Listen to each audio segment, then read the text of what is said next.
Señor mío y Dios mío, creo firmemente que estás aquí, que me ves, que me oyes.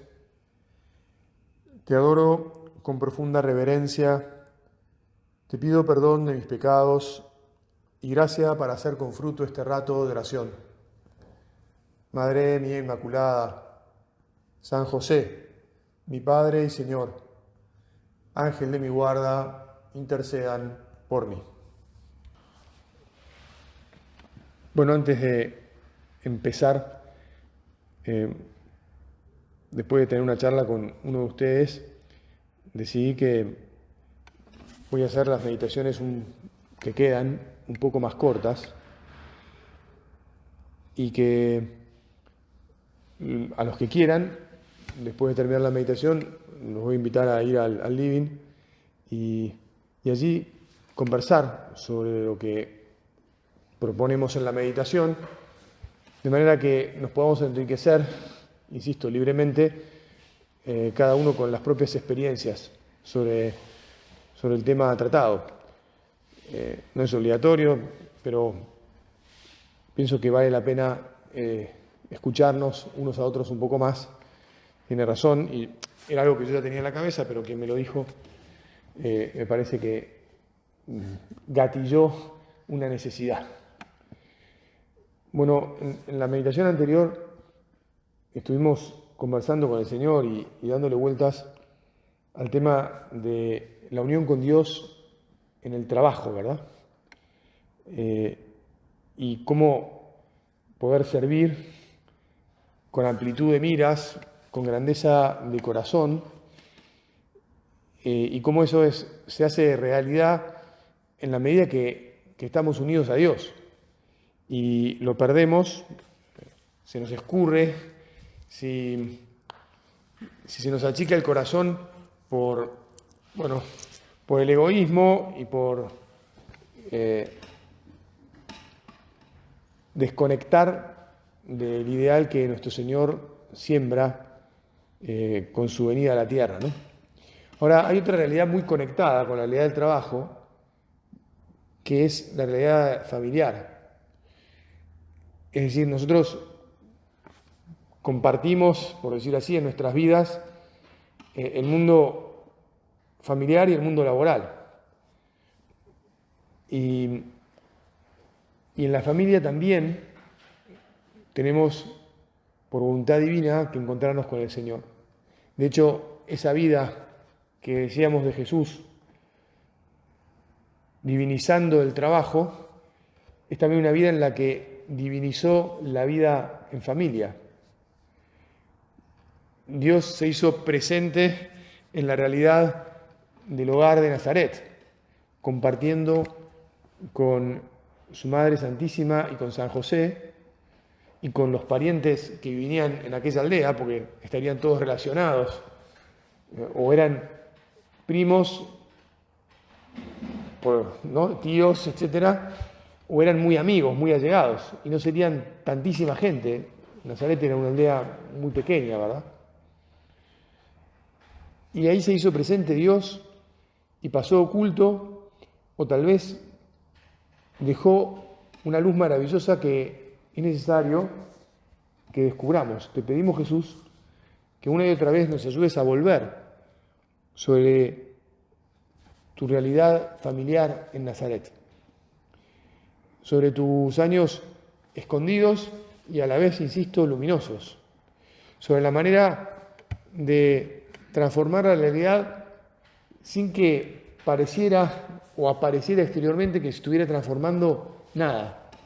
Y en realidad, todo hogar cristiano toma a partir de entonces, desde hace 20 siglos y para toda la eternidad, para toda la historia, ¿no?, hasta que alcancemos la eternidad, el ejemplo de lo que nuestro Señor vivió allí.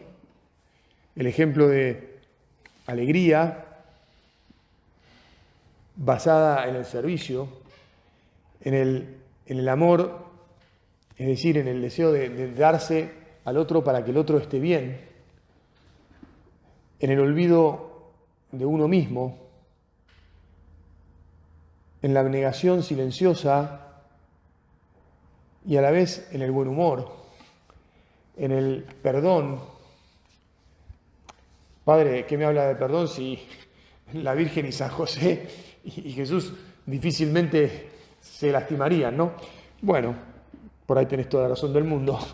Pero bueno, estarían por ahí como te decía, los primos y los tíos, y probablemente a ellos sí hubiera que hacerle la vista gorda en actitudes o en funcionamientos en los que realmente como son los nuestros, tienen faltas, y a veces no solo faltas, sino, errores voluntarios, ¿no?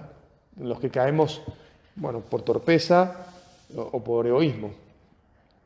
Sin embargo, qué bueno que es la realidad de sabernos perdonados, indultados.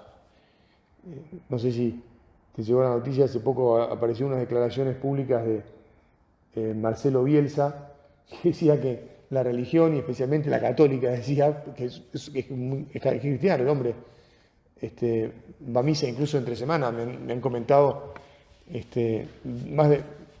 más de una persona, o sea, dos por lo menos, en distintas ciudades, en España y en Leeds, que han coincidido, se me lo han encontrado en la iglesia, digamos, ¿no? Donde él fue técnico. Bueno, en cualquier caso, este hombre decía que el perdón y el querer a sus jugadores le sirve y le ha favorecido mucho más que el retarlos y el apartarlos y el castigarlos, ¿no? Bueno, efectivamente, Jesús vino a traernos el perdón del cielo, y por eso también es para nosotros muy dable pensar, darnos cuenta que en Nazaret también imperaba esa misericordia, ese cuidado por los más débiles desde el punto de vista físico, ¿no? Sus parientes, y también desde el punto de vista moral, porque habría, te insisto, fallas en los habitantes de aquella aldea. Y todos estarían encantados de encontrarse en el pozo donde iban a buscar el agua, que sería el lugar donde más se reunirían, o tal vez en los juegos, cuando se daban en el día sábado, que por ahí en el día que se reunían al salir de la sinagoga un poquito, aunque eran estrictas las normas sobre lo que se podía hacer y no se podía hacer, probablemente era el día de reunión social más importante. Y allí se daría esta convivencia amorosa de la que participaba nuestro Señor y de la que hoy nosotros, te insisto, meditando, tomamos ejemplo y le pedimos a nuestro Señor que podamos seguirlo, ¿verdad? Que aprendamos a forjar nuestra personalidad, aun cuando ya seamos grandes, porque todos los que estamos aquí, si no tenemos 50, estamos llegando, digamos, ¿no? O están llegando, y es una edad más que adulta, pero no es una edad en la que uno pueda decir, bueno, ya colgué los botines, no voy a mejorar más de lo que mejoré. No, de ninguna manera. Cada edad tiene su propia maduración, o su propia madurez, tal vez habría que decir, y por lo tanto también su meta a la que alcanzar. El que está recién casado tiene que aprender a ser esposo noble. El que tiene sus primeros hijos tiene que aprender a ser padre. Y el que tiene ya hijos más grandes, aprender a ser padre de hijos adultos, aprender a soltarlos, aprender a hablar con ellos desde otro lugar, aprender a escucharlos. Y después, cuando ellos tienen sus hijos, aprender a observar sin la posibilidad de meter mucho la cuchara, porque no lo van a dejar a uno, ¿verdad? Y a la vez hacer de abuelo, que es toda una ciencia aprender a hacer de abuelo, desde donde uno puede transmitir también tanta riqueza, de un modo distinto, pero... Y todo esto, de vuelta, te insisto, miremoslo en la vida de Jesús. San Joaquín y Santa Ana, los padres de la Virgen, eran parte, hasta cierto punto, hasta cierto momento, fueron parte de esa vida, de la aldea. Y también fueron abuelos y también intervendrían en las conversaciones de los primos de Jesús con los parientes, de las primas de la Virgen, de San José, y transmitirían sus creencias, su fe, la fe del pueblo de Israel, servirían a los otros, dejarían derramar su alegría, eso que los había hecho crecer como personas de bien, que imaginamos que serían, porque está claro, ¿no? Dios no eligió una familia real para que se encarnara a Jesús, pero tampoco eligió una familia de delincuentes. No era posible, ¿verdad? No en vano, nuestra fe nos enseña que la Virgen fue preservada del pecado original, con lo que San Joaquín y Santa Ana pues serían unos maravillosos padres de semejante criatura en la que no había esta debilidad con la que todos venimos a la tierra. ¿Ves qué bueno es cerrar nuestros ojos, ponernos en presencia del Señor y decirle: Jesús, que mi imaginación vuele? Es necesario poner la imaginación al servicio de nuestra fe, de nuestra conducta, y preguntarte, ¿cómo te comportabas? ¿Eras ventajero?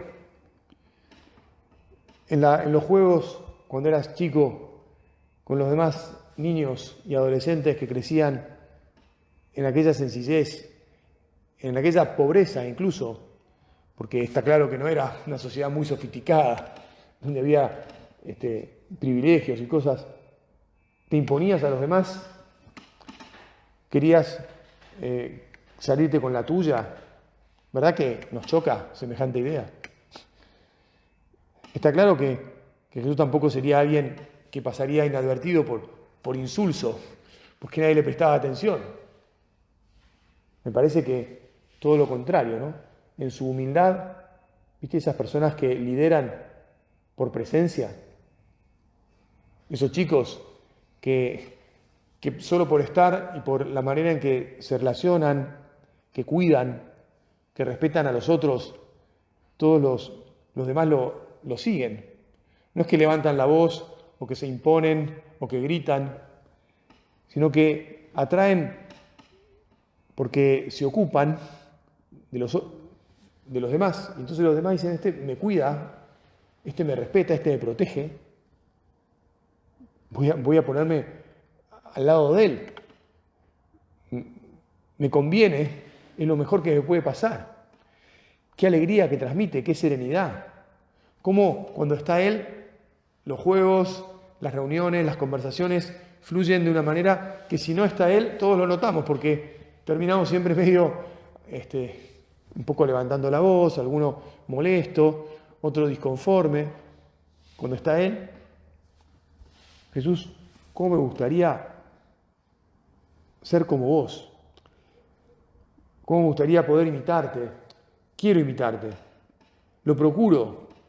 Ayúdame a que me deshaga de esas actitudes pequeñas que a veces crecen en mi corazón, esas malas hierbas que tengo que conseguir sacar, a las que le tengo que poner veneno, para que no se desarrollen, para que no ahoguen lo bueno que también encuentro ahí en mi vida, porque está claro que tenemos muchas cosas buenas. El Señor, ya decíamos antes, en el aspecto laboral, ¿no? Tenemos muchos dones, mucha inteligencia, muchas capacidades, mucha voluntad. Y también en nuestra vida de convivencia también tenemos muchos dones. Y tenemos defectos con los que hay que luchar, a los que hay que trabajar para que no nos ahoguen, para que no nos roben la humedad del suelo que compartimos. Es decir, nosotros mismos se dan ambas cosas y tiene que ser más lo bueno lo que da sombra, lo que da frutos, que aquello que tiene espinas y que pincha y que molesta, ¿no? Que roba.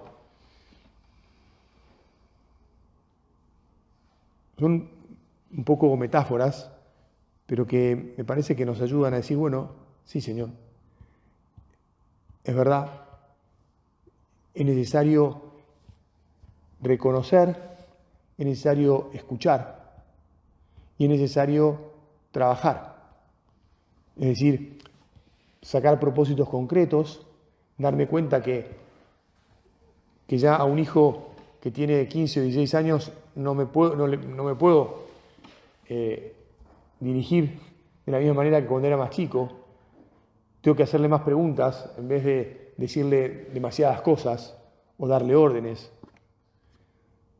Tengo que hacer que reflexione, tiene que sentir que lo escucho. También el pequeño necesita escuchar, percibir que lo escucho. Pero cuanto más grande, más necesario se vuelve, ¿no? Bueno, no quiero saltar porque estamos en el ámbito familiar y ya tocamos el ámbito profesional, pero es lo mismo que sucede con los colegas, con las demás personas que convivimos, ¿verdad? En última instancia, somos el mismo yo que necesita mejorar, que necesita contemplar la vida de nuestro Señor y sacar conclusiones en los distintos ámbitos en los que nos movemos. Bueno, solo una idea más y, como te decía, lo hacemos más breve y después los que quieran compartimos algunas cosas en el living, ¿no? La idea de las tareas, para ir a alguna cosa bien concreta, ¿no? Las tareas que considero que debo hacer y las que tal vez injustamente o pienso que ya no son mi responsabilidad, ¿no? Bueno, porque yo ya soy el padre, ¿viste? Ya tengo una cierta edad, que eso lo hagan los chicos, o que se ocupe otra persona. Alguna limpieza, levantar determinadas, no solo las cosas de la comida, que son bastante obvias, sino los restos de los perros, digamos. A veces uno dice, bueno, fulanito, tu encargo es los perros. Vos querías perros, ahora ocupate, ¿no? Esa es una manera. Otra manera es, vení Juan, vamos juntos, vamos a juntar lo que hizo tal perrito, como se llame, ¿no? Y entonces en eso compartir, y el hijo, tu hijo, tu sobrino, tu nieto, quien sea, ¿cómo te va a mirar? Si ve que vos hacés lo mismo con él y lo acompañás y estás con él, y cómo vas a hablar con él ahí, en ese momento, y tal vez te quedarás. ¿Y cómo entonces vas a influir y vas a transmitir? Bueno, la edad trae desafíos nuevos, porque uno se conoce más, porque uno tiene mañas, porque hay historia, porque a veces, sobre todo me parece a mí, y con esto termino, las mujeres nos recuerdan la cadena de cosas que a lo largo de los años, no, porque vos cuando estábamos de novio, pero para eso no puedo, no hay banco que resista para pagar las deudas desde que nos pusimos de novio, no hay manera. Bueno, hay que ver cómo levanto esos problemas, cómo curo esas lastimaduras, cómo renuevo el amor uno y otro día, ¿verdad? Bueno, vamos a terminar pidiéndole a la Virgen que nos dé luz, que saquemos nuestros propósitos concretos, no muy grandes, pero que aporten un valor nuevo, una novedad a nuestras relaciones con los seres queridos, a la vida de la familia, sabiendo que ahí encontramos a Dios, ahí Dios nos encuentra a nosotros y ahí nos encontramos con nuestro prójimo más cercano, que es a quien primero le debemos la caridad y a quien más queremos. Madre Santa, sabemos que nos vas a ayudar, que siempre nos ayudas, confiamos en vos.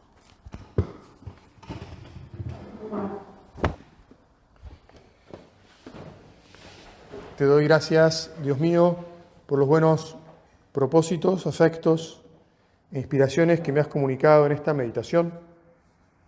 Te pido ayuda para ponerlos por obra. Madre mía Inmaculada, San José, mi Padre y Señor, Ángel de mi guarda, intercedan por mí.